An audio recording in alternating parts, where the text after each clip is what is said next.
그 유튜브 채널에 영어로 되어 있는 유튜브 채널인데요.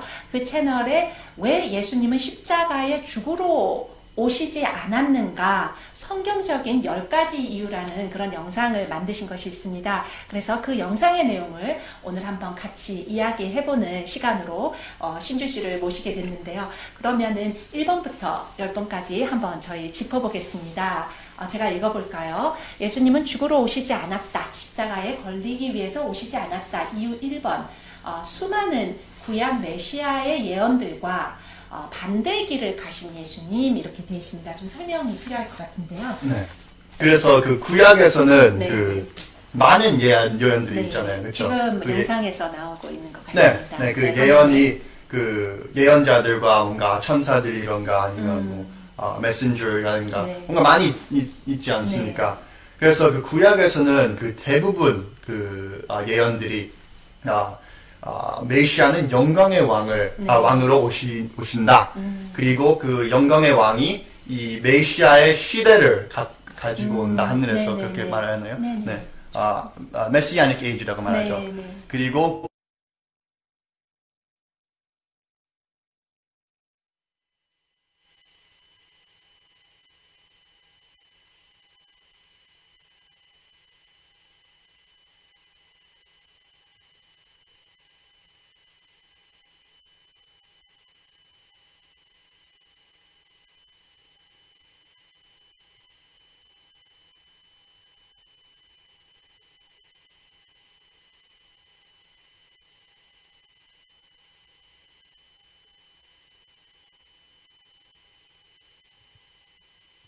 말씀을 들으실 수 있는 저는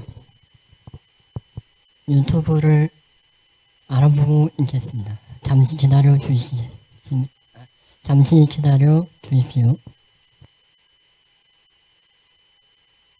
식구님 여러분, 안녕하십니까? 재림주님의 목격자 채널에 다시 오신 것을 환영합니다.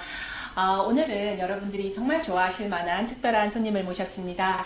그런데 손님을 모시기 전에 잠깐 제가 드리고 싶은 말씀이 있습니다. 지난주 박재랑 권사님의 그 영상이 저희가 생각했던 것보다 너무 많은 분들이 봐주시고 또 많은 분들이 댓글도 남겨주셨습니다. 그런데 댓글에 많은 상담 부분들이 여기가 이단이다 뭐 이런 소리들을 많이 써주셨습니다.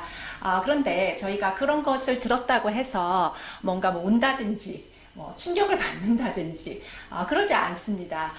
왜냐하면은 예수님께서도 2000년 전에 그런 똑같은 예수님은 사탄이 들어갔다, 바알세불이다, 어떻게 말하면 지금의 용어로 본다면 이단이다, 뭐 이런 식으로 예수님도 많은 폄하를 기득 세력부터 받았습니다. 그렇기 때문에 여러분들께서 정말 애정어린 그런 비판을, 건설적인 비판을 해주시려면은 그냥 이름을 그런 붙인다는 것은 조금 좋지 않은 방법이라고 생각이 됩니다. 지금까지도 유대교에서는 탈무드에서도 예수님은 지옥에 똥물에 끓여지고 있다 이렇게 이야기를 합니다. 조금 충격적이시죠? 왜냐하면은 예수님은 하나님의 아들을 유대교의 입장에서는 사칭했기 때문에 아직도 유대교는 예수님을 그렇게 보고 있습니다. 하지만 저희는 그렇게 예수님을 보고 있지 않죠. 저희가 문선명 선생님을 재림 메시아로 보는 관점도 그것과 비슷하다고 생각합니다. 제가 그 최근에 아주 그 많은 조회수가 있었던 90만 뷰 영상인데요. 이 영상을 보게 됐습니다. 잘잘잘이라는 잘잘법인가요? 잘잘잘인가요? 그 영상에서 그 채널에서 만든 영상인데요. 영상의 이름이 잘잘법이라고 되어 있네요. 네. 이단 사이비에 잘 빠지는 사람들의 아주 단순한 공통점이라는 그런 영상이었습니다. 이 영상에서는 이단 사이비에 빠지는 사람들은 한 6가지의 공통점이 있다 이렇게 이야기를 하고 있습니다. 첫 번째는요, 그 6가지를 한번 저희가 짚어보면요. 첫 번째는 과장된 위기와 종말론을 강조한다 되어 있고요. 두 번째, 구원을 얻을 길이 있고 우리만 그 지식을 갖고 있다 얘기한다고 합니다. 세 번째는 우리를 구원해줄 특별한 지도자가 있다. 네 번째 한번 볼까요? 그 지도자가 중요하기에 그가 세운 단체도 특별하다. 5번째는요, 지도자와 단체를 위해 헌신해야 된다고 말한다고 합니다. 이단들은요. 또 6번째는 세상은 악하고 이 세상의 법적, 사회적 질서에 얽매일 필요가 없다. 그리고 이러한 6가지 제가 좀 놀랬던 것은 다른 그 사촌 아이들은 예쁘지 않은데 자기의 아이는 참 예쁘다고 해서 제가 정말로 놀랐습니다. 네. 죄송합니다. 이건 농담이고요. 그런데 어떻게 하시다가 유튜브를 시작을 하셨는지요? 네. 그래서 제가 아버님을 믿고 나서 네. 제가 전도를 하고 싶었습니다. 그래서 길거리에 가서 네. 옛날처럼 뭔가 사인을 만드시고. 네, 사인을 만들고 네. 이렇게 들고 왔는데 아무도 보지 않으니까 네. 아무도 보지 않으니까 네. 통일교가 인기가 없었던 건 아니었을까요? 그럴 수 있겠지만 네, 그런데요. 네. 그래서 집에 돌아오고 아무도 못 만나셨군요. 네, 받고 나서. 한 명은 만났는데 네. 별로 그렇게 됐으니까 집에 돌아오고 어떻게 잘할지 생각해봤습니다. 네. 그래서 그때 아버지가 네. 유튜브를 시작하면 좋지 네. 않을까 네네네네. 그렇게 말했습니다. 네. 그래서 그렇게 제가 유튜브를 시작하기로 그렇게 됐습니다. 네. 그래서 네. 지금 꾸준히 통일교 신학을 유튜브로 올리고 계시네요. 네. 제가 일단 말씀을 안 드렸던 것은 신준 씨 같은 경우에는 조금 어렸을 때 미국에 오게 됐습니다. 그래서 한국말이 자기가 좀 서툴다고 오늘 조금 오는 것에 대해서 조금 많이 부끄러움을 네, 많이 부족합니다. 한국말이 죄송합니다. 네, 여러분들도 좀 양해해 주시면서 봐주시면 감사하겠습니다. 그렇게 해서 유튜브를 시작하게 되셨군요. 또 제가 알기로는 예수님을 구주로 영접을 하시고 나서 또 참아버님을 재림주님으로, 문선명 참아버님을 재림주님으로 영접하시는데 그때 참 마음의 갈등이 많으셨다고 들었어요. 네. 물론 내가 여기에서 태어나고 이 통일교에서 태어나고 자랐지만 그래도 이 결정은 쉬운 결정이 아니셨었다고 들었습니다. 들어볼 수 있을까요? 네, 그건 확실합니다. 왜냐하면 제가 기독교 배경에서 자랐습니다. 네. 그래서 사실 처음에 통일교가 이단이고 그렇게 생각했습니다. 네, 진짜. 그러셨군요. 네, 저도 몰랐습니다. 진실로 그렇게 생각했습니다. 네. 그리고 뭔가 아버님의 증거는 아무것도 없다 이렇게 생각도 하고 아버님께서 문선명 참 아버님께서 재림주님이신 증거는 없다 이렇게 네. 생각하셨다는 말씀이시죠? 네. 그래서 그 장면에서 크리스찬 기독교인의 장면에서 봤습니다. 네, 봤습니다. 통일교를. 네, 기독교의 관점에서 통일교를 보셨다 이렇게 얘기하시고 싶으신 거죠? 네, 그렇게. 네. 그래서 제가 기독교인들이 왜 이단이다 뭔가 그렇게 통일교를 이단이다. 네, 오해하고 그렇게 이단이다. 네. 이것은 재림주님이 아니다. 이렇게 왜 말하는지 이해합니다. 저도 똑같은 질문들도 있었고 그렇게 objection 비판도 똑같이 있었습니다. 네. 근데 기독교인 장면에서 배경에서 보니까요. 네, 관점에서 보니까. 네, 관점에서 보니까요. 관점에서 보니까요. 네. 제가 특별히 통일교에 말하는 것이 네. 메시아가 죽으러 오시지 않았다. 네. 예수님이 죽으러 오시지 않았다. 그렇게 말하지 않습니까? 네. 그래서 그것 대해서 제가 특별히 관심이 있었습니다. 네. 왜냐하면 기독교에서는 주님이 중심이지 않습니까? 네, 그렇죠? 그렇죠. 그래서 그거에서 많이 관심이 있다 보니까 네. 그것을 성경을 찾으면서 제가 읽으면서 이것은 부정할 수 없다. 네. 예수님은 십자가에 걸리기 위해서 오시지 않았다. 네, 그렇죠. 하지만 실패가 아니죠. 그렇죠? 네네, 그렇죠. 유대교인들이 그때 시대에 그분들이 실패한 거죠. 예수님이 실패한 건 아니고 그거는 확실하죠. 네, 그렇습니다. 네. 네. 근데 그것을 통해서 제가 이것은 진짜 진리다. 네. 이것은 성경적으로 볼 때 네. 이것은 진짜 부정할 수가 없다. 그래서 그것뿐만 아니라 다른 것도 있었지만 네. 그게 제가 이것은 진짜 아버님 메시아구나. 이거 네. 하늘의 진리구나. 네. 그렇게 하는 관점에서 제가 아버님을 찾았습니다. 네, 감사합니다. 한국말 너무 잘 하시는데요. 잘 하시죠? 네. 뵙겠습니다. 네. 그래서 예수님께서 십자가에 죽으러 오시지 않았다. 사실은 저희가 이것이 저도 이제 통일교회에서 나고 자랐지만 이것이 얼마나 기독교회에서 충격적인 발언인지 그렇죠. 저도 잘 몰랐었습니다. 왜냐하면 예수님은 죽기 위해서 십자가에 걸리기 위해서 오신 분이다. 하나님으로부터 여기 지상에 내려오심을 받았다라고까지 이야기하지 않습니까? 네, 그것뿐만 아니라 창조 전부터 네, 창조 예수님이 전부터. 그것도 많이 문제가 있지만 근데 네. 오늘은 그것이 그러니까 창조 전부터 예수님은 십자가에 죽기로 예정되어 있었다. 거의 이제 그렇게 얘기하는 것이네요. 네, 요한계시록에 말하죠. 네. 그래서 그러면 제가 요번에 신준 씨의 그 유튜브 채널에 영어로 되어 있는 유튜브 채널인데요. 그 채널에 왜 예수님은 십자가에 죽으러 오시지 않았는가 성경적인 10가지 이유라는 그런 영상을 만드신 것이 있습니다. 그래서 그 영상의 내용을 오늘 한번 같이 이야기해보는 시간으로 신준 씨를 모시게 됐는데요. 그러면은 1번부터 10번까지 한번 저희 짚어보겠습니다. 제가 읽어볼까요? 예수님은 죽으러 오시지 않았다. 십자가에 걸리기 위해서 오시지 않았다. 이유 1번. 수많은 구약 메시아의 예언들과 반대의 길을 가신 예수님 이렇게 되어 있습니다. 좀 설명이 필요할 것 같은데요. 네. 그래서 그 구약에서는 더 이상 힘들 것 같습니다. 죄송합니다. 비타민C 6,000배를 이 한 알에 담았더니 눈의 나이가 5.8년 됐... 많은 예언들이 있잖아요. 그렇죠? 지금 영상에서 나오고 있는 것 같습니다. 네, 그 예언이 그 예언자들과 뭔가 천사들이런가 아니면 메신저라든가 뭔가 많이 있지 않습니까? 그래서 그 구약에서는 그 대부분 그 예언들이 메시아는 영광의 왕으로 오신다.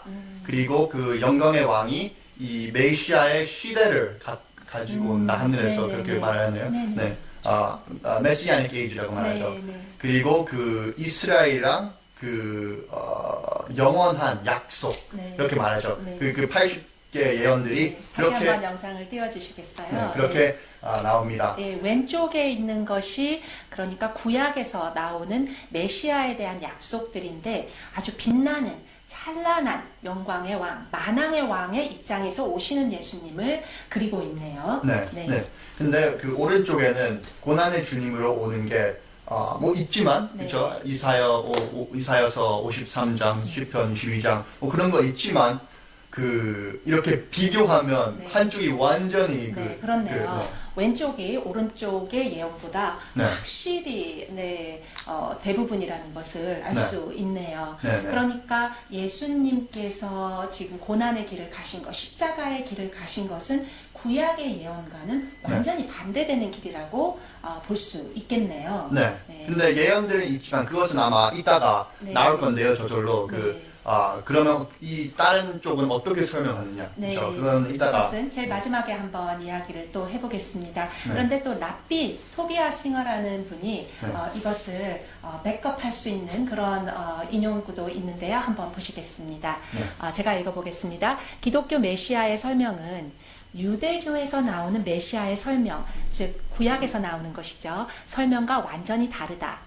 유대교 메시아는 이스라엘 왕국을 건설하고 평화, 번영을 누리게 하며 이스라엘과 그 외의 모든 나라에게 영적인 이해를 가져다 준다고 되어 있다라고 되어 있습니다. 그래서 랍비인데요. 토비아 싱어라는 랍비입니다. 한번 성경적으로 얘기해보자 라는 책에서 이 랍비가 이렇게 얘기를 했네요. 또 다른 분이 한 분 더 계시죠. 랍비 스코박이라는 분입니다. 예수가 유대교 메시아의 설명에 부합되는 인물이 아니라는 것은 매우 명확한 사실이다. 그래서 저희가 봤던 이 구약에서 나오는 이 메시아의 설명이 예수님과 부합되지 않는다. 왜냐하면 구약에서 나오는 예수님은 대부분 영광의 주로 오시는 것을 그렇죠. 말하고 있기 때문이다 라고 그게 첫 번째 이유라고 얘기하셨습니다. 그것은 그때 예수님 시대도 유대인들도 믿었고 지금 현대 시대도 2000년 기간이 있었지 않습니까? 그 기간에도 다 그렇죠. 다는 모르겠지만 대부분 이렇게 믿었습니다. 이렇게 보시다시피. 네. 그래서 그게 어떻게 설명이 되냐. 그렇죠. 근데 이사야서 9장 6절부터 7장을 그것을 한번 예로 80개의 영광의 주를 말하는 그 예로 한번 성경 그러면은 이사야서 9장 6절에서 7절을 그럼 한번 읽어보겠습니다. 이사야서 9장 6절입니다. 여러분들 잘 아시는 구절일 거라고 생각이 됩니다.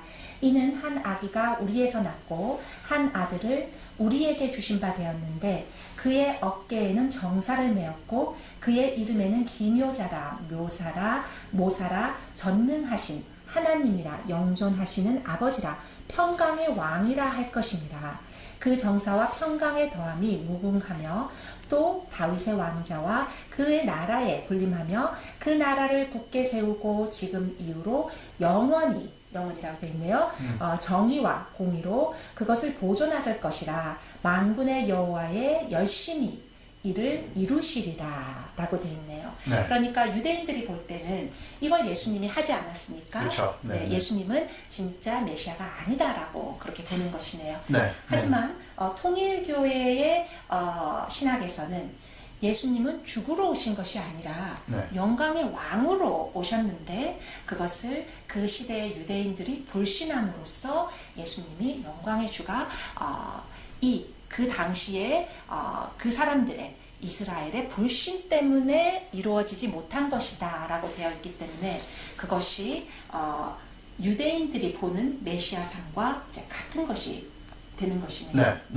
그래서 그것은 사실 이사야서는 1절부터 시작하죠. 그래서 더 강력합니다. 그냥 시간을 너무 길게 안 하기 위해서 이렇게 했는데 근데 완전히 맞습니다. 그래서 통일교 신학에서는 똑같은 유대교 장면에서 보죠. 그렇죠? 그래서 통일교가 어떻게 하냐면 유대교 신학이랑 기독교 신학을 통일합니다. 왜냐하면 유대교에서는 그렇게 믿지 않습니까? 메시아가 뭘 해야 될지, 영광의 왕으로 와야 되는지. 근데 유대교는 기독교가 말하는 예수님이 주님이 아니다 그렇게 말하잖아요. 그렇죠? 그렇죠. 근데 통일교는 두 개 다 믿으면서 그렇죠. 예수님을 주님이라고 믿어요. 그렇죠. 실패 안 했어요. 예수님은 실패하시지 않으십니다. 실패하시지 않았어요. 오해입니다. 그리고 근데 이 똑같은 장면에 유대교가 말하는 메시아의 프레임워크 사진이라고 하는 프레임워크라고 하셔도 될 것 같습니다. 프레임워크, 그것을 두 개 다 뭐 이렇게 얘기하셔도 될 것 같습니다. 메시아상, 그래서 두 가지를 믿으니까 이것이 통일됩니다. 유대교와 기독교 신학이. 그래서 그게 첫 번째 이유입니다. 어렸을 때 참 이해가 되지 않았던 것이 왜 유대교인들은 아직도 유대교를 믿나? 예수님이라는 구주가 오셨는데 왜 믿지 않는가라는 게 제가 사실은 어렸을 때 좀 궁금했었습니다. 그런데 이런 이유가 유대인들한테는 있군요. 그런 것도 조금 다시 한번 생각해 보게 됩니다. 그러면은 예수님이 십자가에 죽으러 오시지 않았다 이유 2번을 한번 보시겠습니다. 재림 주님의 신학은 유대교에 존재하지 않는다 이렇게 되어 있습니다. 좀 설명해 주시겠어요? 구약에서 보면 유대교 성경이죠. 구약은 그렇죠. 타낙이라고도 하지만. 그래서 구약에서는 재림 주님이라든가 아니면 메시아가 두 번 오시다든가 그것은 없습니다. 그거 객관적으로 볼 때 그냥 그것은 없습니다. 그렇죠? 그리고 이때까지도 역사적으로 그렇게 랍비들이 말합니다. 계속. 그래서 한 예를 보면 에리아 카플린 예를 보면 한번 랍비 엘리아 카플린의 한번 인용구를 보겠습니다. 유대인 성경, 즉 우리가 기독교 입장에서는 이제 구약이 되겠죠. 기독교 성경에서는 주님이 다시 와야 한다는 신학은 절대적으로 근거가 없는 것으로 보인다라고 되어 있습니다. 그래서 이분이 예수님은 진짜 메시아일까? 진짜 메시아일까? 기독교 선교사들에 대한 나의 답변 이렇게 하면서 그 책에서 이런 인용을 가지고 왔습니다. 네. 그래서 그 증거가 없습니다. 네. 그냥 그것은 제가 통일교인이니까 이렇게 말하는 게 아니고 그냥 구약을 보면 그게 없습니다. 예수님이 그렇죠? 주님이 2번 와야 된다. 라는 말이 없다는 거죠. 그런데 기독교에서는 예수님이 오시고 다시 내가 온다라고 얘기를 하면서 다시 재림해서 온다라고 얘기하기 때문에 기독교에서는 2번 온다고 얘기를 하고 있는 것이네요. 그것이 유대교에서 말하고 있는 재림 주님의 상관은 완전히 반대되는 주님의 상관은 반대되는 것이네요. 그리고 그게 그것도 문제이지만 더 뭔가 큰 문제는 이게 진짜 사실이냐면, 2번 오셔야 된다고, 창조 전부터 그렇게 예정돼 있으면, 그러면 하나님이, 유대교를 이렇게 이끌으실 때, 그렇게 말할 수 있는지 모르겠지만, basically, 거짓말 하신 겁니다. 1000년 동안, 그렇죠? 1000년 동안. 내가 2번 보내주마.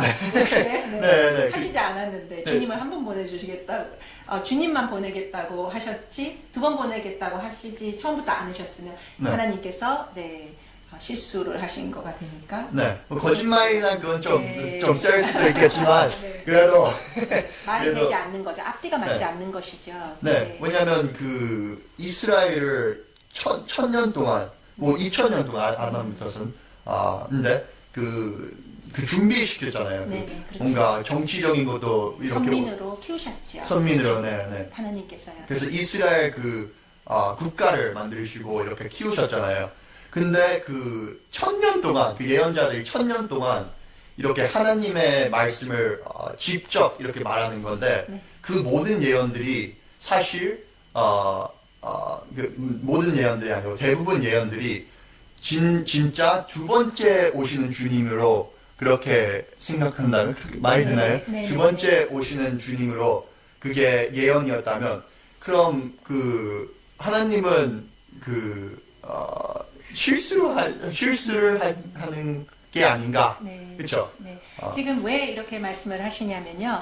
대부분의 기독교인들이 야 봐라 80여 개의 수많은 예언들이 예수님이 이것을 다 성취하지 못했잖아. 이제 이렇게들 이제 유대교에서 기독교에게 얘기할 때 기독교인들이 대부분 하는 말은 아니야. 주님은 이루시지 못하셨지만 재림 주님 때 이걸 이룰 거야. 이 80개의 영광의 주를 이룰 거야라고 많은 답변을 합니다. 그렇지만 신준 씨가 신학자로서 입장에서 그것을 볼 때 그것이 말이 되지 않는 것이 하나님은 처음부터 2명의 주님을 약속하지 않으셨고 한 명의 주님만 약속하셨고 이 한 명의 주님 때 모든 것이 이루어질 것으로 말씀을 하셨다는 얘기를 지금 하시고 계신 것이죠.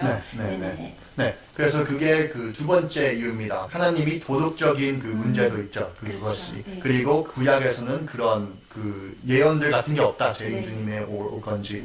그래서 그게 2번째 이유입니다. 예수님은 십자가에 죽으러 오신 것이 아니다라는 이유로 2번째 이유였습니다. 그럼 한번 3번째 이유 여러분들과 보시겠습니다. 주기도문을 가지고 오셨네요. 주기도문을 보면 우리는 예수님이 죽으러 오시지 않았다라는 것을 알 수 있다고 말씀하십니다. 설명을 좀 부탁드려야 되겠는데요. 먼저 마태복음 6장 9절부터 10절을 읽어야 되죠. 그렇죠? 6장 9절부터 10절 한번 읽어보도록 하겠습니다. 그러므로 9절입니다. 그러므로 너희는 이렇게 기도하라. 하늘에 계신 우리 아버지의 이름이 거룩히 여김을 받으시오며 나라가 임하시오며 뜻이 하늘에서 이루어진 것 같이 땅에서도 이루어지리라. 아주 유명한 구절이죠. 이렇게 되어 있네요. 그래서 예수님께서 이건 주님이죠, 그렇죠? 하나님의 실체, 그렇죠? 그렇게 하나님의 몸, 그렇죠? 근데 그분이 모든 제자들과 미래의 기독교인들도 네. 이렇게 명령하시잖아요. When you pray, pray then like this 이렇게 말하잖아요. 너가 기도할 때 이렇게 기도하라. 네, 이렇게 기도하라. 네. 그래서 그 기독교에서는 주 기도문이라고 하는데 주 기도문이 되게 크잖아요, 그렇죠? 네, 그렇죠. 모든 기독교인들은 알잖아요, 네, 그렇죠? 그렇죠. 그래서 근데 그 기도문에서 그 하나님의 왕국은 그 영적인 것만 아니라 하늘에서 있는 것만 아니라 이제 땅에 와야 된다고 네. 그렇게 말씀하시잖아요. 하늘에서 그렇죠? 이루어진 것 같이 땅에서도 이루어진다. 네. 지상에서도 이루어진다. 이렇게 그렇죠. 말씀을 하셨죠. 네, 그래서 예수님이 그 자기의 모든 조상들 1000년 동안 모든 조상들의 똑같은 믿음으로 하나님의 왕국은 지상에 와야 된다. 네. 그렇게 예언들이랑 똑같죠, 그렇죠? 네, 예언들 대부분 예언들이랑 똑같죠. 네. 그렇게 예수님도 믿고 계셨습니다. 그리고 모든 제자들과 미래의 제자들, 그 현대에 있는 그 예수님 시대에 있는 제자들도 그렇게 기도하라 그렇게 명령하셨습니다. 그래서 땅에서도 예수님께서 하나님의 아들로 왕으로서 이 하나님의 왕국을 다스리는 그러한 지상에서도 하나님의 왕국이 임하는 것을 기도하라. 나도 그것을 원한다. 이렇게 말씀을 선포하신 것이네요. 주기도문을 통해서. 네. 그래서 그게 그 주기도문이 그 세 번째 이유입니다. 네. 예수님께서는 십자가에 죽으러 오신 것이 아니라 이 나라에 이 지상에 하나님의 왕국을 건설하기 위해서 네. 오셨다라는 네. 그런 말씀이십니다. 그러면 이유 네 번째, 왜 예수님은 십자가에 걸리시기 위해서 죽으러 오시지 않으셨는지 한번 보겠습니다. 예수님께서 믿음을 말씀하셨지만 이스라엘이 믿지 않고 불신하자 이스라엘을 예수님께서는 심판하셨다 이렇게 되어 있습니다. 네. 조금 설명을 해주시겠어요? 네. 그 요한복음에 보면 그 6장 28장부터 29절이죠. 그것을 보면 그 영어로는 What must we do that we may do the works of God? 유대인들이 다 물어봅니다. 어떻게 하면 그 하나님의 일을 할 수 있을까요? 그 유대인들이 예수님께 물어봅니다. 그래서 그 예수님은 어떻게 대답하시느냐? 네. This is the work of God. 이게 하나님의 일이다. That you believe in the one whom He has sent. 네. 그 하나님의 보내신 자를 믿는 게 하나님의 일이다. 네, 맞습니다. 그렇게 말씀하시죠. 네. 그렇죠.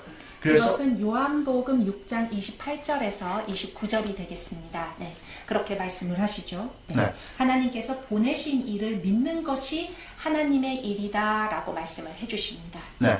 그래서 그 사람들이 진짜 예수님의 명령을 들었으면, 그렇죠. 네. 진짜 그 하나님의 일을 했으면 그 예수님이 죽지 않았습니까? 한국말이 좀 부족해서 죄송합니다. 근데 안 죽었지 않습니까? 그렇죠. 그리고 다른 예는 마가복음 그 1장 15절 그렇죠. 읽어주실 수 있을까요? 마가복음 1장 15절입니다. 제가 조금 찾아보고. 마가복음 1장 15절에서는 예수님께서 이렇게 말씀하십니다. 때가 찼고 하나님의 나라가 가까이 왔으니 회개하고 복음을 믿으라 하시더라 라고 되어 있습니다. 네, 그리고 예가 많이 더 있죠. 근데 시간 때문에 네, 이것이 그 예수님은 그 처음부터 믿음을 강조하셨어요. 그렇죠? 그 처음부터 나는 죽으러 오시지 않았다. 죽으러 왔다. 이렇게 강조하지 않고 믿어라. 내가 하는 일이 하나님의 일처럼 나를 믿어라라고 얘기를 하셨죠. 그렇죠. 네. 그리고 그 사람들이 그것을 진짜 믿었으면 예수님을 십자가에 매달리지 않았어요. 그렇죠. 그것은 그렇죠. 하나님의 일을 진짜 했으면 안 했어요. 그래서 그 믿음은 예수님이 강조하셨어요. 근데 사람들이 믿지 않으니까 그럼 예수님이 어떻게 하셨습니까?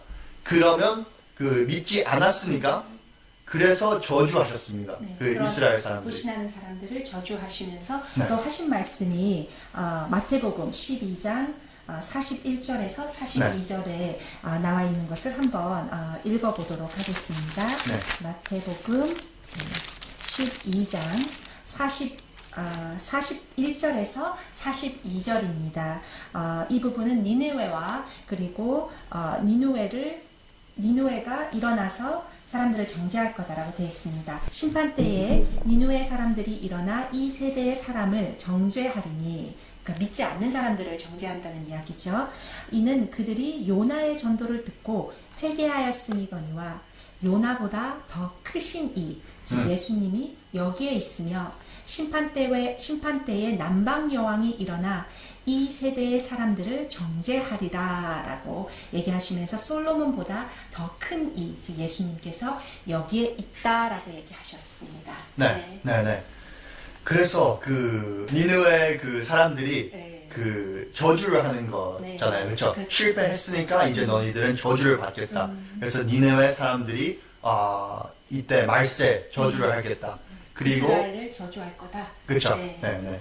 그리고 그 남방 여왕,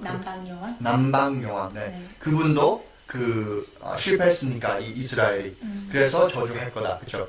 그래서 뭘 말하시고 계시냐 하나님이 예수님 통해서 그렇죠? 예수님이 뭘 말하시고 계시냐 그 요나라고 하는 요나라고 그 예언자가 예언자보다 그리고 솔로몬은 그 왕 예언자보다 더 중요한 사람이 있다. 주님이잖아요. 주님. 메시아가 있다.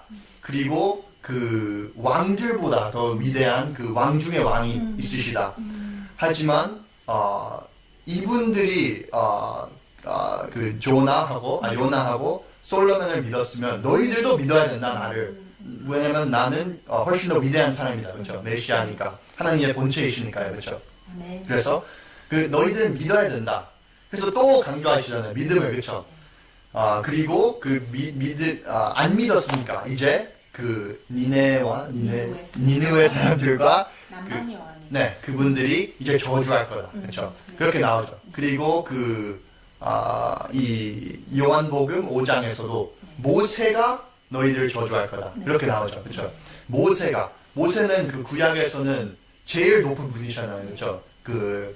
그래서 그분도 너희들을 저주할 거다. 그것은 이스라엘이 실패한 것이 분명하지 그 증거지 않습니까? 그렇죠? 이스라엘이 예수님을 십자가에 건 것은 이제 잘못한 것이라고 정죄하시는 거죠. 아니면 왜 저주받겠어요? 그렇죠? 실패 아니면 왜 저주하겠어요? 그렇죠? 십자가에 건 것이 만약에 하나님의 뜻이었고 하나님의 길이었다면은 왜 이 사람들이 십자가에 걸지 않았습니까? 예수님을 죽이지 않았습니까? 그러면 칭찬을 받아야 하는데 왜 정죄를 받고 왜 심판을 받느냐? 그것을 볼 때 우리는 예수님이 십자가에 걸리로 죽으러 오시지 않았다라고 보는 것입니다. 그러면은 다섯 번째 이유, 왜 예수님은 십자가에 죽으러 오시지 않으셨는가라는 이유를 한번 보겠습니다. 예수님은 십자가의 길을 비난하셨고 사탄의 계획과 거의 동일시하셨다라고 되어 있습니다. 네. 그것은 요한복음 8장에 나오죠. 네. 그러면 요한복음 8장 37절에서 47절까지 한번 쭉 읽어보겠습니다. 하시고 싶으신 말씀 있으면 중간에 얘기해 주시면 되겠습니다.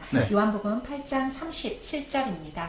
한번 읽어보겠습니다. 나도 너희가 아브라함의 자손인 줄 아노라. 그러나 내 말이 너희 안에 있을 곳이 없으므로 나를 죽이려 하는도다. 거기에도 좀 아브라함의 자손인데 그 아브라함이 하지 않은 것을 하고 있잖아요. 유대인들이요. 그렇죠? 그래서 어떻게 말해요? 정확히 내 말이 너희 안에 있을 곳이 없으므로 나를 죽이려 한다. 이렇게 되어 있습니다. 그 예수님의 말이 없으니까 믿지 않으니까 죽이려고 하는 거잖아요. 그렇죠?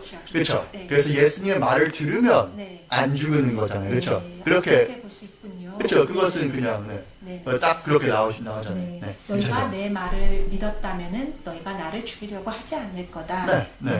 그렇게 죄송합니다. 감사합니다. 저도 그렇게 생각해 보지 못했네요. 감사합니다. 나는 내 아버지에게서 본 것을 말하고 너희는 너희 아비에게서 들은 것을 행하느니라. 대답하여 이르되 우리 아버지는 이제 유대인들이 얘기하는 거죠. 우리 아버지는 아브라함이라 하니 예수께서 이르시되 너희가 아브라함의 자손이면 아브라함이 행한 일을 할 것이거늘 지금 하나님께 들은 진리를 너희에게 말한 사람인 나를 죽이려고 하는도다. 아브라함은 이렇게 하지 아니하였느니라 라고 이야기합니다. 네, 네, 그래서 네. 죄송합니다. 네, 네, 아니, 알겠습니다. 네, 그 아브라함은 페이트리아르크 어떻게 말하죠? 네, 가부장 제도에 가부장제 제도. 네. 그게 그 유대교의 가부장제도? 네. 족장 시대라고도 이야기를 합니다. 네. 그때 족장 시대의 족장으로서는 아브라함이 이제 가장 첫 번째 네. 하나님께서 선택하신 족장이라고 볼 수 있죠. 네. 그래서 근데 포인트가 그 아브라함은 그 모델이죠. 모델 그 사람. 네. 그렇죠. 그분이 신앙이 엄청 많았는데, 네. 이삭도 거의, 네. 네, 그 신앙이 있음으로써 네. 그렇게 했는데, 이분도 이분이, 너희들, 시대에 있었으면, 그렇게 말하네. 네. 너희들이 지금 있었으면, 아브라함은 이런 것을 안 했을 거다. 그렇죠? 네. 유대교가 지금 하려고 하는 게, 나를 죽이려고 하는 행동을 하지 않았을 거다. 네, 그렇게 말하시잖아요, 네. 예수님이. 그렇죠? 네. 그래서, 계속. 네. 너희는 너희 아비가 행한 일들을 하는도다. 대답하되 이제 유대인들이 대답합니다. 우리가 음란한 데서 나지 아니하였고 하나님은 한 분뿐이시니 곧 하나님이시라. 예수님께서 이르시되 하나님이 너희 아버지였으면 너희가 나를 사랑하였으리라. 이는 내가 하나님께로부터 나와서 왔음이라. 나는 스스로 온 것이 아니요 아버지께서 나를 보내신 것이니라 되어 있습니다. 계속 읽을까요? 네. 어찌하여 내 말을 깨닫지 못하느냐? 이는 내 말을 들을 줄 알지 못함이로다. 너희는 너희 아비 마귀에서 났으니 너희 아비의 욕심대로 너희들도 행하고자 하느니라. 그는 처음부터 살인한 자요. 진리가 그 속에 없으므로 진리에 서지 못하고 네. 거짓을 말할 때마다 제 것으로 말하나니 이는 그가 거짓말장이요 거짓의 아비가 되었음이라. 네, 여기에 멈출 수 있을까요? 네. 그래서 유대인들이 하려고 하는 게 십자가에 매달리려고 하는 거죠, 예수님을. 네. 그렇죠. 그게 어디에서 나오느냐? 그 생각이 어디에서 나오느냐? 사탄에서 나오는 거야. 그렇게 말하시잖아요, 네. 예수님이. 네. 그래서 그 십자가는 사탄이 원하는 길이다. 그렇죠. 네. 그렇게 말하시는 거잖아요. 그렇죠. 네. 그 예수님이. 근데 그게 사실이라면 그럼 그게 하나님이 원하시는 방향이지 않은 게 당연한 거 아닌가요? 그렇죠. 그렇죠. 네, 그렇죠. 그래서 너희들이 나를 죽이려고 하는 것은 사탄 아비에서 너희들 아비 사탄에서 나온 생각이다, 계획이다. 네. 그 아브라함에서 나온 게 아니고 네. 그 계획들은 사탄에서 나온 거예요. 네. 그렇죠. 네. 그래서 아주 그것은 정확하네요. 네, 계속 읽어볼까요? 네, 계속 읽어주세요. 45절입니다. 내가 진리를 말하므로 너희가 나를 믿지 아니하는도다. 너희 중에 누가 나를 죄로 책잡겠느냐? 내가 진리를 말하는데도 어찌하여 나를 믿지 않느냐? 하나님께 속한 자는 하나님의 말씀을 듣나니 너희가 듣지 아니함은 하나님께 속하지 아니하였음이로다. 네. 라고 말씀하셨습니다. 네, 똑같이 또 네. 듣지 않으니까 네, 너희들이 불신하니까. 불신하니까 너희들이 나를 죽이려고 하고 있다. 네. 그렇게 말씀하시는 거죠.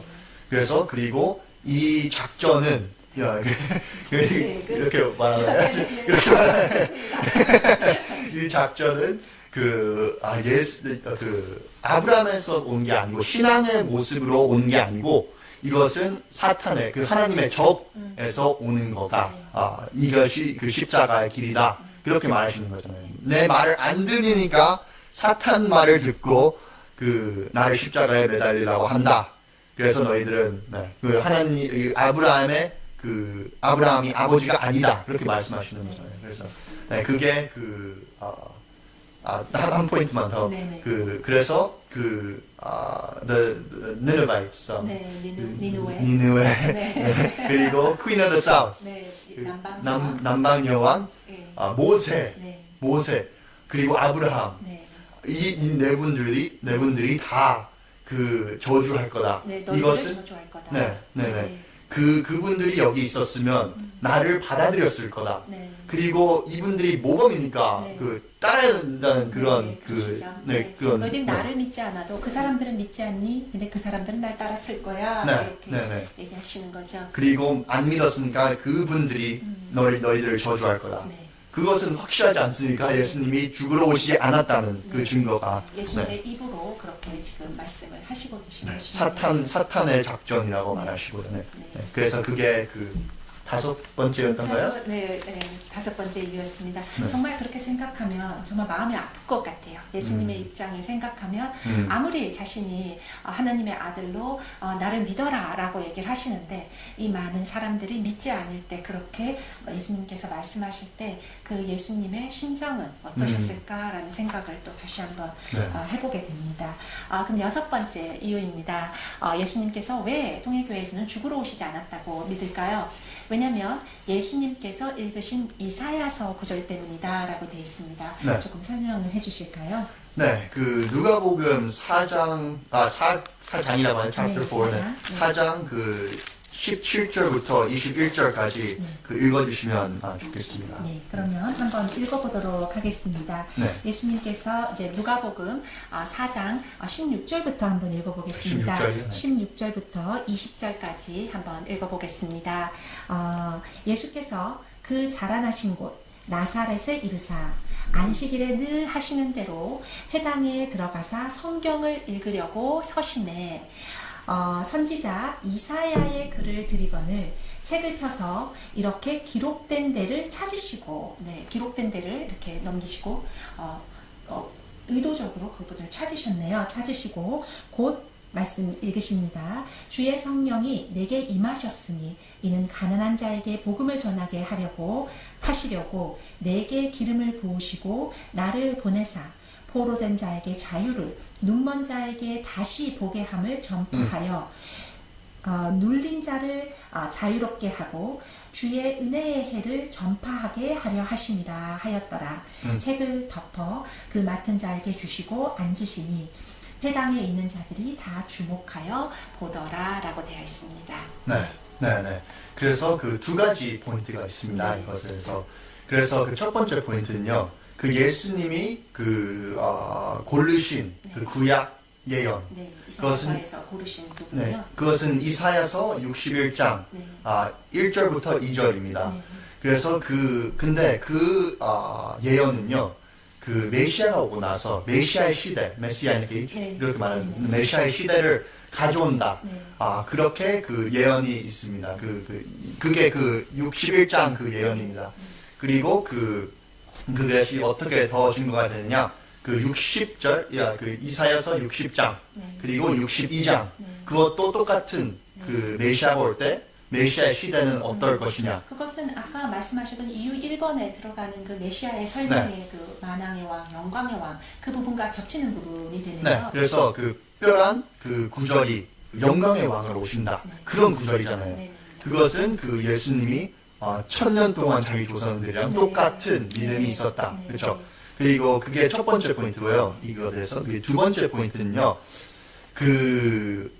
스크롤은 어떻게 하죠? 이사야서라고 그냥 이렇게 되어 있습니다. 이사야 책, 이사야서 이렇게 되어 있습니다. 네, 근데 두루마리로 되어 있는 거죠. 그러니까 옛날의 성경들은 이렇게 두루마리로 이렇게. 지금처럼 이렇게 넘기는 책이 아니라 이렇게 두루마리로 되어 있는 것을 말씀해요. 네. 그리고 이렇게 두루마리 때 네, 그렇게 열 때 이렇게 책처럼 이렇게 페이지 1, 페이지 2, 페이지 3 이렇게 돼 있잖아요. 그래서 이사야서 61장까지 가려면 이사야서 53장을 넘어야 되죠. 그렇죠? 그래서 그 이사야 53장은 뭐냐면 다들 아시길 수도 있지만 고난의 제일 중심적인 기독교인들이 많이 예수님 바라봐라. 그 구약에 예수님은 십자가에 걸릴 것이 다 예언되어 있는 거야 라고 말하면서 가장 많이 쓰는 것이 이제 고난의 주 이사야서 53장이라는 말씀을 하시고 싶으신 것 같아요. 근데 예수님은 첫 번째 1년, 2년 그것을 넘기시고 53장을 넘으시고 61장에 가셨잖아요. 그 영광의 주 예언. 그렇죠? 그래서 진짜 죽으러 오실 수밖에 없었다. 이렇게 기독교 신앙에서 말하는데 이것이 넘기고 이게 지금 제일 좋은 시간이 아닙니까? 네. 그때 말하는 게 내가 죽으러 왔다. 네. 발표 그쵸. 선포하실 수 있는 그쵸. 네, 이사야서 53장을 선포하실 수 있는 네. 기독교인들에 의하면 네. 찬스였는데 네, 뭐냐면 그 네. 1000년 동안 모든 예언들, 모든 천사들, 그 하나님도 네. 그렇게 기독교 신앙에서는 다 착각하는 거잖아요. 네. 그렇죠? 다 착각하고 오해를 한 거잖아요. 그렇죠? 이것은 다 재림 주님 때 일어나는데 사실은 재림 주님의 때 일어나는데 첫 번째 오시는 주님은 이렇게 고난의 주가 되어야 된다. 그렇게 말하는 거잖아요. 그렇죠? 네, 그렇죠. 네. 근데 예수님은 1000년 동안 똑같이 조상들이랑 똑같은 믿음가 있었다. 네. 그렇죠? 내가 주님으로 왔는데 네. 나는 영광의 주님으로 이 이사야서 61장을 하러 왔다라고 네. 선포를 하시는 거잖아요. 그렇죠? 네. 그리고 53절을 넘어가는 네. 건 중요하죠. 그렇죠? 이렇게 넘기시고 근데 여기에서 봐도요. 네. 이렇게 진짜 돼 있습니다. 이사야 책을 이렇게 들으니까 예수님께서 이렇게 기록하신 데를 찾으셨다라고 돼 있습니다. 네. 그러니까 지금 말씀하신 것처럼 이사야서 53장을 넘으시고 61장으로 가시면서 네. 내가 주님으로 이 세상에 왔을 때 어떤 일을 해야 되는지 네. 직접 예수님께서 말씀하신 선포하신 것이죠. 거죠. 선포하신 것이네요. 네. 그래서 그것이 누가복음 4장 16절부터 20장, 네. 20절. 네. 그것이 여섯 번째까지. 네, 여섯 번째 이유입니다. 네. 너무 잘 설명을 해주셨습니다. 그 말이네. 죄송합니다. 잘하시고 계시죠? 네, 여러분들 아마 정말 조금 여러분들한테 이런 많은 신학적인 얘기들이 너무 많다 나한테는 너무 머리가 아프다 이렇게 생각하실 수도 있지만 저희가 왜 이렇게 아버님을 메시아로 증거할 수 있는지, 재림 메시아로 증거할 수 있는지 이제 아주 중요한 이유라고 생각하기 때문에요. 이것은 기독교의 신학에 사실은 가장 뿌리가 되는 예수님은 죽으러 오셨다라는 뿌리가 되는 것이기 때문에 저희가 이것을 성경적으로 하나씩 짚어보는 것은 참으로 중요하다고 생각합니다. 그래서 10가지 이유를 여러분들이 좀 힘드실 수도 있지만 같이 저희가 끝까지 한번 짚어보도록 하겠습니다. 그러면 7번입니다. 7번 이유, 왜 예수님은 십자가에 죽으러 오시지 않았다고 저희가 믿을까요? 이스라엘을 보고 우시는 예수님 이렇게 되어 있습니다. 네. 설명을 좀 해주시겠어요? 네, 누가복음 19장 41절부터 44장 좀 읽어주실 수 있을까요? 네, 그러면 누가복음 19장 41절에서 44절까지 읽도록 하겠습니다. 가까이 오사 성을 보시고 오시며 되어 있습니다. 이르시되 너도 오늘 평화에 관한 일을 알았더라면 좋을 뻔하였거니와 지금 너의 눈에 숨겨졌도다.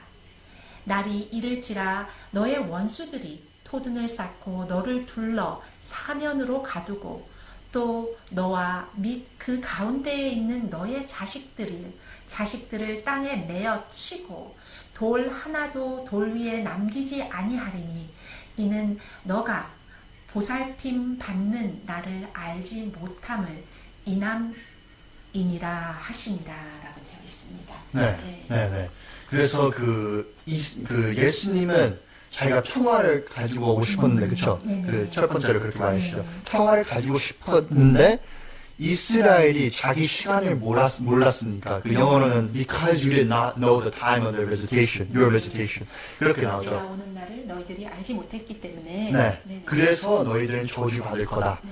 나는, 예수님은, 너희들을, 마태복음 23장인가요? 네, 마태복음 23장입니다. 23장, 네. 여기도 한번 읽어볼까요? 네, 저기도 읽어주세요. 네, 마태복음 23장 37절에서 39절이 되겠습니다.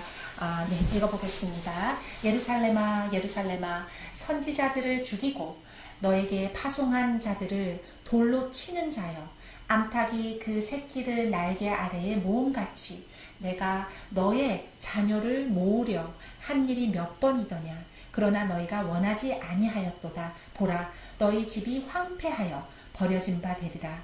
내가 너희에게 이르노되 이제부터 너희는 찬송하리로다.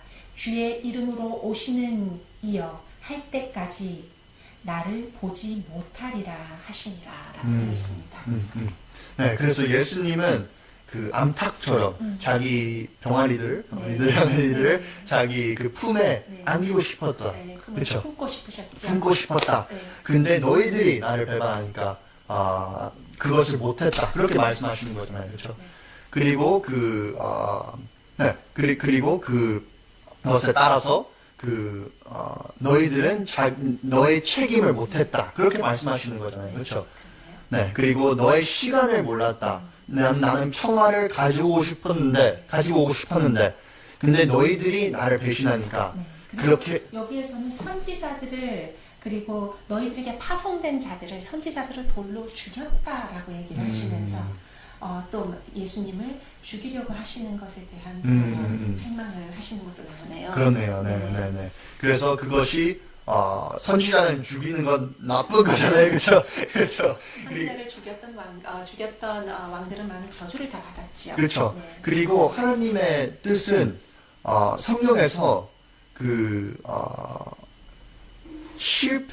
선택된 민족이 실패됨으로 하나님의 뜻이 이루어진다. 그것은 없잖아요, 그렇죠? 네. 그렇죠. 그 하나님이 바라시던 길을 선택하면 축복을 주시잖아요, 그렇죠? 그것은 그 구약에서 그 전체 역사잖아요. 계속 실패하면서 그래도 그 하나님께 회개하며 돌아가며 그러면 그 이스라엘 다시 올리고 유다를 다시 올리고 그러잖아요, 그렇죠? 그래서 그게 그냥 역사로서 그냥 계속 선지자들을 죽이지 말라. 똑같은 면에 나를 죽이지 말라. 그것 때문에 나를 죽이려고 하니까 그것 때문에 그 예수님이 우시는 거잖아요. 통곡하시는 거잖아요. 그렇죠? 나를 십자가에 거는 게 하나님의 뜻이고 너무 잘한 일이다. 그러면 사실 박수를 쳐주셔야 되는데 네. 그걸 보시면서 예수님께서는 정말 비통한 심정으로 너희들이 이때까지 그 악한 조상들이 했던 행동을 다시 나한테 하려고 하신다. 이런 자신을 통탄하시는 이스라엘이 또 자신 예수님을 죽임으로써 이스라엘이 앞으로 겪어야 할 것을 생각하시면서 그것이 너무 이스라엘의 미래를 생각하니까 너무 슬프셨기 때문에 이렇게 우시는 예수님이신 거죠. 그렇죠. 사탄의 원함을 따라가는 이스라엘 민족을 보면서 하나님의 섭리가 이제 더 멀어질 거라고 이렇게 아시면서 우신 거잖아요. 그렇죠. 그래서 그게 그 7번째 이유입니다. 그 이스라엘 앞에 그 주님께서 그 앞에서 통곡하시고 평화를 가지고 싶었는데 너희들이 막았다. 그래서 그게 그 7번째 이유입니다. 그 예수님이 왜 죽으러 오시지 않은. 감사합니다. 그러면은 8번째 이유를 한번 보도록 하겠습니다. 예수님은 죽으러 오시지 않았다. 8번째 이유입니다. 겟세마네 동산에서 나약하게 우는 예수님, 인간적인 면을 보여주셨다고 말하는 예수님에 대한 오해가 해결된다. 예수님이 죽으러 오시지 않았다면 그러한 오해가 해결된다라고 이야기를 하고 있습니다. 좀 설명을 드리겠습니다. 그 전통 기독교 신학에서는요, 그렇죠. 그 겟세마니 가든에서 어떻게 말하죠? 겟세마니 동상에서 그 예수님이 왜 그렇게 피땀 흘리면서 왜 울으셨냐? 그 예수님의 그 인간적 면에 원하시면 이 잔을 내게서 지나가게 하십시오라고 기도하시면서 3번, 그렇죠. 3번. 한 번도 아니고 그 제자들과 같이 피땀을 흘리시면서 기도하시죠. 제자들은 자고 있었죠. 근데 제자들은 자고 있었죠. 원래 그렇게 하시고 싶었는데 같이 기도한 게 아니라 육신적으로만 같이 있고. 그렇죠. 그렇지만 피땀 흘리면서 엄청나게 신앙과 하나님의 절대 믿음, 절대 신앙, 절대 복종하시면서 그렇게 피땀 흘리면서 기도하셨잖아요, 그렇죠? 이 잔이 나에게서 해주시옵소서 이렇게. 근데 그 기독교 신앙에서는 그게 그 예수님의 그 인간적 면이었다. 그래서 십자가를 죽음을 앞두고 두려워하시는 인간적인 면이었다. 우리도 다 인간적인 면이 있듯이 예수님도 죽음을 두려워하시고 그런 인간적인 면모를 우리에게 보이셨다. 이제 이렇게 이 부분을 설명을 기독교에서는 합니다. 네네. 그렇죠.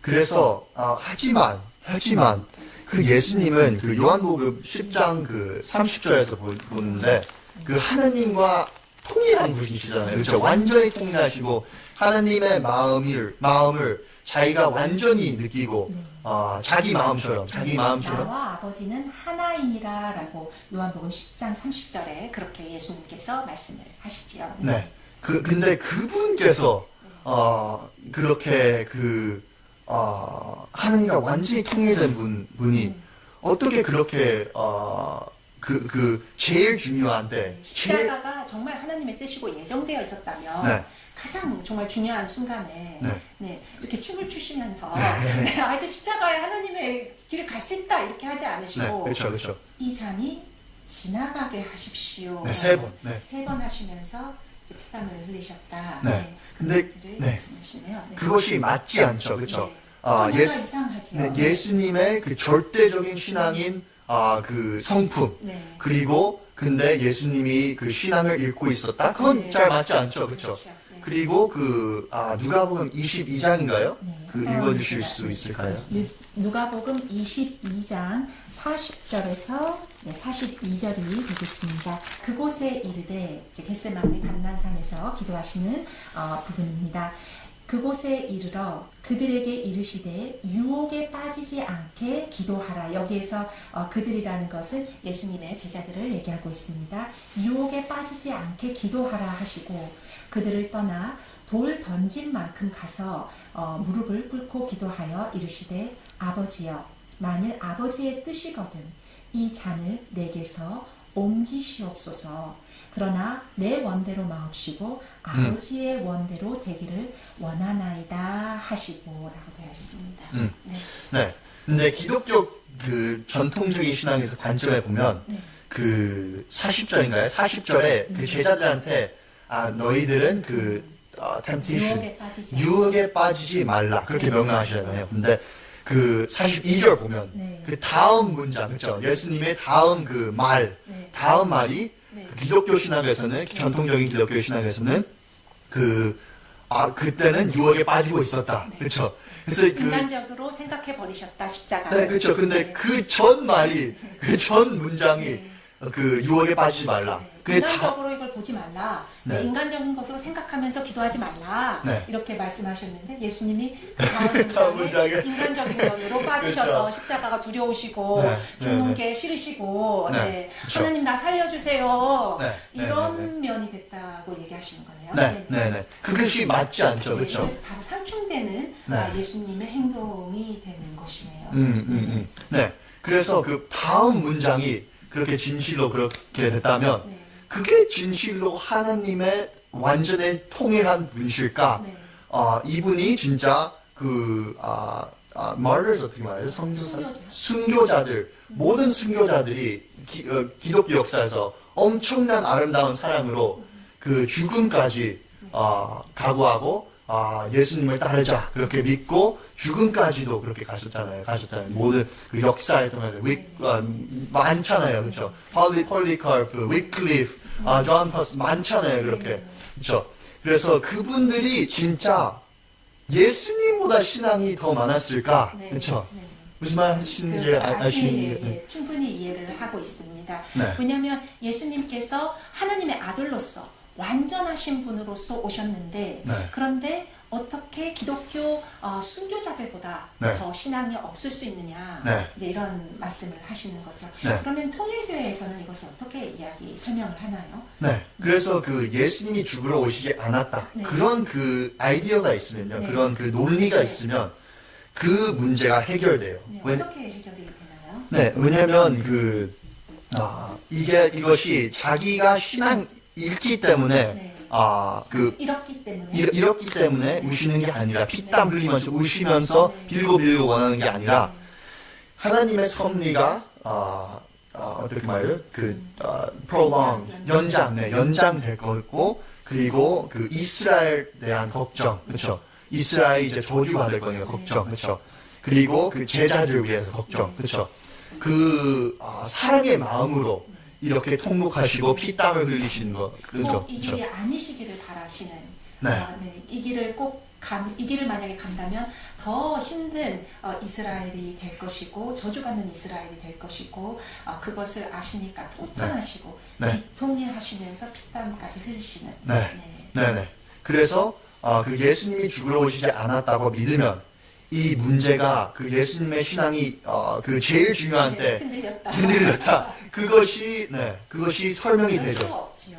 그럴 수 어떻게 그러실 수 있겠습니까? 그렇죠. 네. 주님으로 다음 문장에 이렇게 명령하시는 다음 문장에 이제 흔들려요. 하느님과 통일된 분은 그렇게 하지 않죠. 모든 그 순교자들도 그렇게 하지 않았는데. 그렇죠. 정말 말이 된다고 생각합니다. 네, 그러면은 우리가 이유 8번째를 들어봤는데요. 그럼 계속해서 이유 9번째 한번 들어보시겠습니다. 우리는 왜 예수님을 죽으러 오시지 않았다고 보는가? 스데판 집사와 제자들의 반응이라고 되어 있습니다. 한번 나눠주실까요? 네, 그 사도행전이라고 하는 사도행전 그 7장 51절부터 53장을 읽어주시면 감사드리겠습니다. 한번 같이 읽어보도록 하겠습니다. 사도행전 7장 51절에서 53절이 되겠습니다. 목이 곧고 마음과 귀에 할례를 받지 못한 사람들아, 너희도 너희 조상과 같이 항상 성령을 거스르는도다. 너희 조상들이 선지자들 중에 누구를 박해하지 아니하였느냐? 의인이 오시리라 예고한 자들을 그들이 죽였고 이제 너희는 그 의인을 잡아준 자요 살인한 자가 되나니 너희는 천사가 전한 율법을 받고도 지키지 아니하였도다 하니라. 있습니다. 스테판 집사라고 하는 그 제자가 산헤드린 앞에서 그것은 유대교 공회지요. 공회죠. 그 앞에서 모든 그 역사를 줍니다. 이제 아브라함도 말하고 아벨도 말하고 이렇게 역사를 다 이렇게 해서 그것을 통해서 다윗도 말하고 이게 이 시대를 말합니다. 이제 그래서 그게 51장부터 53장입니다. 절입니다. 그래서 그것을 그 모든 그 역사를 말했죠, 그렇죠? 그래서 그 역사 통해서 유대인들이 예언자들을 죽이고 그런 역사들이 많이 있다. 그게 그 성령님의 반대 길을 가고 있다. 그런 말이죠. You always resist the Holy Spirit. 그 성령님이 하시고 싶은 것을 반대로 하겠다. 막는 거, 반대로 하는 거. 그렇게 한다. 그 성령님은 하나님이시잖아요, 그렇죠? 그러면 그 하나님의 반대 그 길을 가면 그것은 하나님의 뜻을 하려고 하는 거 아니잖아요, 그렇죠? 그것이 그 예언자를 죽이면서 똑같은 장면에 예수님을 죽이는 것을 하나님 성령의 그 뜻 반대로 갔다. 그 예수님을 죽이면서, 그렇죠? 그렇게 말하는 거잖아요. 그 스테판 그 첫 번째 순교자, 그렇죠? 첫 번째 기독교의 첫 번째 순교자죠, 그렇죠? 그래서 스테판이 유대인들이 예수님을 배신하고 살인하였다. 그렇게 말하잖아요. 배신은 무슨 뜻이에요? 그렇죠? 배신은 뭔가 믿음이 있었는데 그리고 이것을 해야 됐었는데 뭔가 내가 이것을 책임이 있었는데 그 책임을 안 하면서 이 사람을 뭔가 절벽에서 밀었다. 뭐 그런 거 그렇게 설명하잖아요. 예수님이 죽으러 오셨다면은 살인했다는 표현이라든지 아니면 성령을 거슬렀다라는 표현이든지 이런 표현을 배신했다라든지 이런 표현이 있을 수 없지요. 그렇죠. 예수님을 십자가에 건 그 유대인들은 칭찬을 받아야 되는 것인데 그것을 오히려 질책하고 있습니다. 예수님을 십자가에 건 것을 스데판 집사가 처음에 순교자로 질책하고 있습니다. 왜냐하면 그 기독교에서는 그냥 하나님이 창조 전부터 이렇게 예정하셨다. 근데 성령님도 하나님이시니까 근데 스테판이 그렇게 말하니까 어떻게 이게 설명이 돼요, 그렇죠? 그렇죠. 그 성경은 그 기독교 신학에서는 실수가 없다. 뭐 그런 거. 그런 뭐 디테일 많이 있지만 그래도 그렇게 말하죠. 그렇죠. 특별히 프로테스탄트, 프로테스탄트, 개신교는 죄송합니다. 개신교가 그렇게 특별히 말하죠. 근데 그래서 배신하고 이제 살인했다. 그것은 당연히 하나님 뜻이 아니었다. 그 예언자들 똑같이 그렇게 죽이면 안 됐었다. 그렇게 말해주는 거잖아요. 그렇죠? 그래서 그 첫 번째 순교자가 그렇게 말하는 것이 그것이 큰 증거죠. 그 예수님이 죽으러 오시지 않았다. 배신하고 오히려 예수님 실패가 아니고 유대인들이 배신하고 살인했으니까 이제 저주가 온다. 그렇게 말하는 거죠. 그래서 그게 9번째 이유였습니다. 네, 감사합니다. 그러면 마지막 이유, 예수님께서 왜 통일교회에서는 죽으러 오시지 않았다라고 십자가에 걸리시기로 위에서 오시지 않았다고 믿는 10번째 이유입니다. 기독교 신학 대체주의 이렇게 되어 있습니다. 네, 한번 설명해 주실까요? 네, 그 영어로는 그 supersessionism 아니면 replacement theology 그렇게 대체주의를 그렇게 얘기하는군요. 네, 그 대체주의는 그 어떤 신학이냐면 유대교인들이 그 시대에 실패했으니까 그 하나님이 구약에 말하신 축복들이 이제 그 교회, 그리스도의 교회, 그리스도의 몸이라고 하는 Christ the body, 거기로 넘어갔다. 그 축복들이.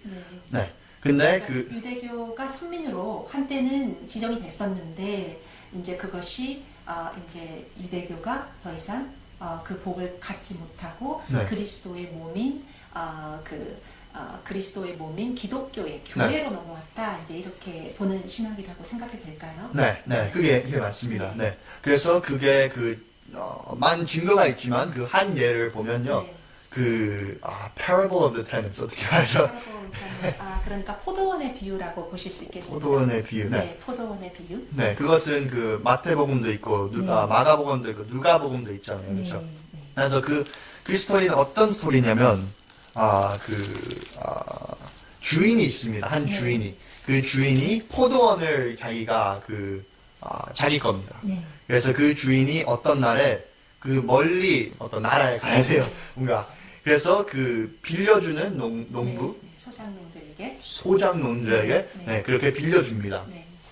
그래서 몇 년이 세월이 지나고 나서 이제 그 포도가 이제 싱싱해지고 싱싱해지고 이제 많이 있으니까 그렇게 자기의 종을 보냅니다. 소작농들한테. 근데 그 종들이 두드려 맞고 그 소장들한테 농부들에게 이렇게 하셔도 됩니다. 그게 더 편할 것 같아요. 농부들한테 두드려 맞고 뭔가 어떤 종들은 죽이기도 합니다. 죽임을 당하네요. 그래서 주인은 그것을 보면서 그럼 어떻게 할까 고민합니다.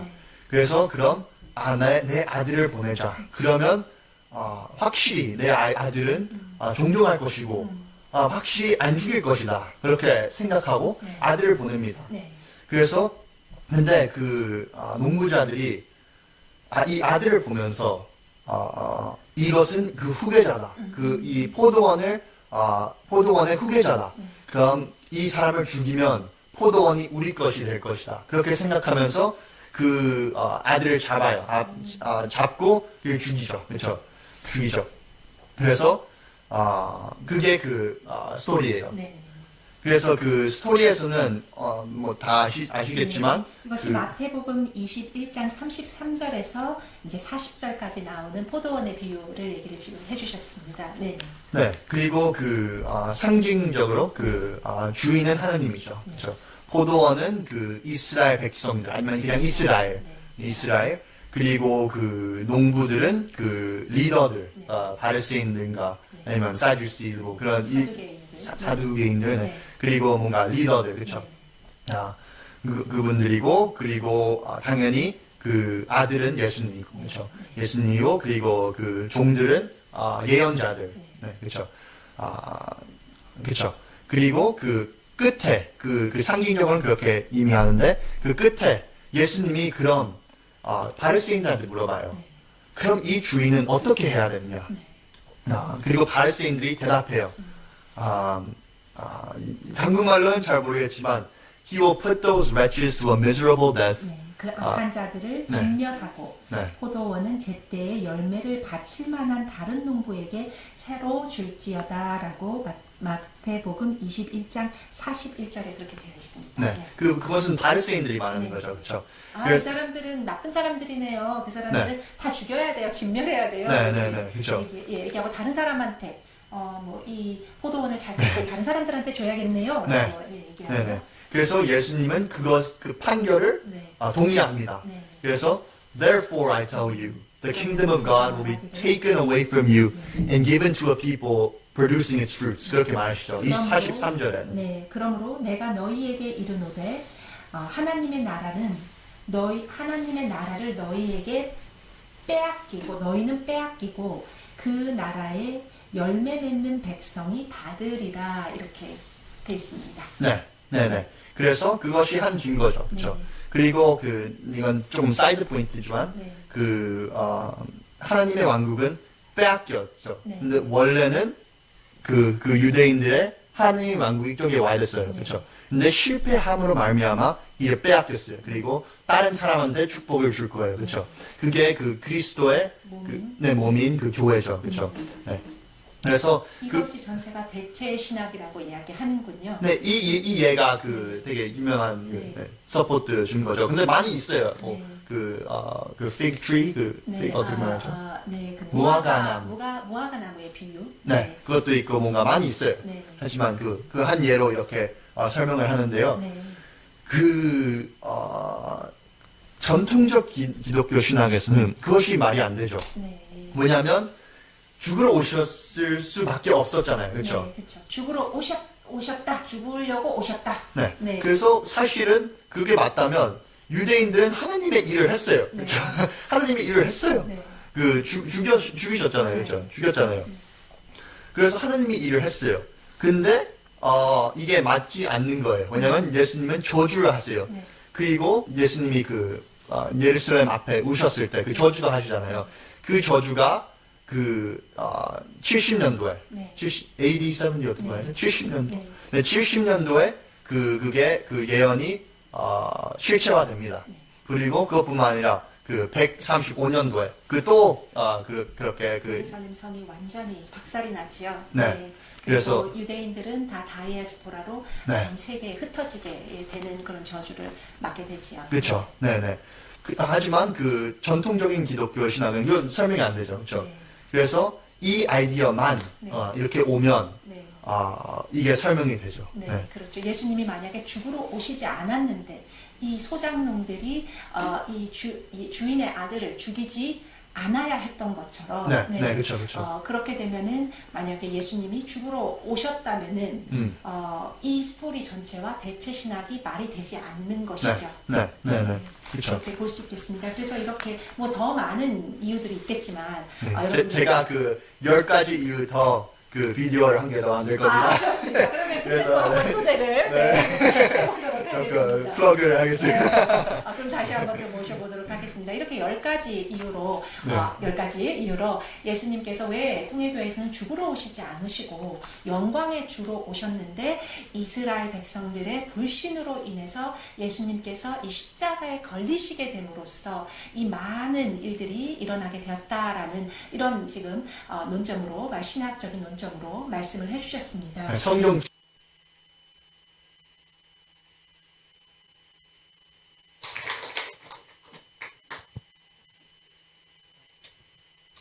귀한 말